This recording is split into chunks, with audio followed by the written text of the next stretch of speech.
Hi friends, నేను వచ్చేసా. Welcome to my channel. ఈరోజైతే మా ఇంట్లో పప్పు చెక్కలు చేస్తున్నాము. వీటిల్ని ఒక్కొక్క సైడ్ ఒక్కొక్కలాగా పిలుస్తారు. మా సైడ్ అయితే పప్పు చెక్కలు, పబ్బిళ్ళలు కూడా అంటారు. ఇంక ఈ పప్పు చెక్కలను ఎలా తయారు చేస్తారో మీరు కూడా చూసేయండి. ఫస్ట్ అయితే బియ్యం పిండిని మెత్తగా జల్లించుకొని పక్కన పెట్టుకోవాలి. తర్వాత 1 కప్పు పుట్నాలు తీసుకొని కచ్చాపచ్చగా దంచుకొని వేసుకోవాలి. తర్వాత పల్లీలను 1 కప్ తీసుకొని కచ్చాపచ్చగా చేసుకొని వేయడం బెస్ట్. లాస్ట్ టైం ఏంటంటే నేను పప్పు చెక్కలు చేసినప్పుడు పల్లీలను డైరెక్ట్ వేసేసాను. అప్పుడు మనం పప్పు చెక్కలు చేసినప్పుడు సపరేట్ అయిపోతాయి. ఇలా కచ్చాపచ్చగా చేసుకొని వేస్తే పప్పు చెక్కలకి సెట్ అయిపోతాయి.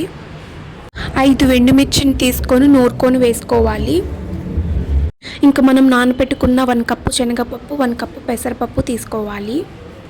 తర్వాత 2 స్పూన్స్ బటర్ కానీ వెన్న కానీ తీసుకోవాలి. నా దగ్గర బటర్ లేదు, అందుకని చెప్పి వెన్న తీసుకున్నాను.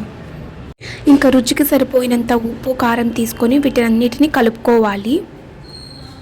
వాటర్ని వేడి చేసుకొని కొంచెం కొంచెం వాటర్ పోసుకుంటూ చపాతీ పిండిలాగా కలుపుకోవాలి. మనకు పిండి చాలా మెత్తగా ఉన్న పప్పు చెక్కలు రావు. చపాతీ పిండిలాగా ఉంటే బాగొస్తాయి. మనం పూరీ చేస్తాం కదా, ఆ మిషన్ తీసుకొని దానికి ఒక కవర్ వేసి ఆయిల్ పట్టించి పిండిని ఒక బాల్ లాగా తీసుకొని జస్ట్ అలా ప్రెస్ చేయడం అంతే. మిషన్తో అయితే చాలా ఈజీగా అయిపోతాయి. ఫాస్ట్గా చేసేసుకోవచ్చు. వీటిని ఇంకొక వేలో కూడా చేసుకోవచ్చు. నేనైతే ఎప్పుడు మిషన్తోనే చేస్తాను.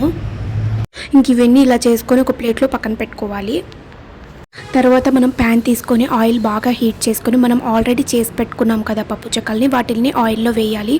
బాగా హై ఫ్లేమ్లోనే కాల్చుకోవడం బెస్ట్. ఇంక ఈ ఆయిల్లోనే అలానే ఉంచి క్రిస్పీగా వచ్చిన తర్వాత తీసుకొని పక్కన పెట్టుకోవాలి. నాకైతే ఈ పప్పు చెక్కలు చేయడం చాలా టైం టేకింగ్ ప్రాసెస్ అనిపిస్తుంది. పిండి కలుపుకోవాలి, తర్వాత ఆయిల్లో చాలాసేపు వీటిని కాల్చుకోవడం చాలా టైం టేకింగ్ ప్రాసెస్.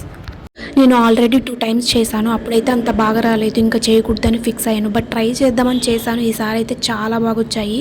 టేస్ట్ కూడా చాలా బాగా వచ్చింది. ఇంకా మీరే చూడండి ఎంత బాగా వచ్చాయో. ఫస్ట్ టైం నాకు చాలా బాగా వచ్చాయి. నేనే షాక్ అయిపోయాను. ఈ వీడియో మీకు నచ్చినట్లయితే లైక్ చేయండి, షేర్ చేయండి అండ్ సబ్స్క్రైబ్ చేయడం మర్చిపోద్దండి. Okay, bye.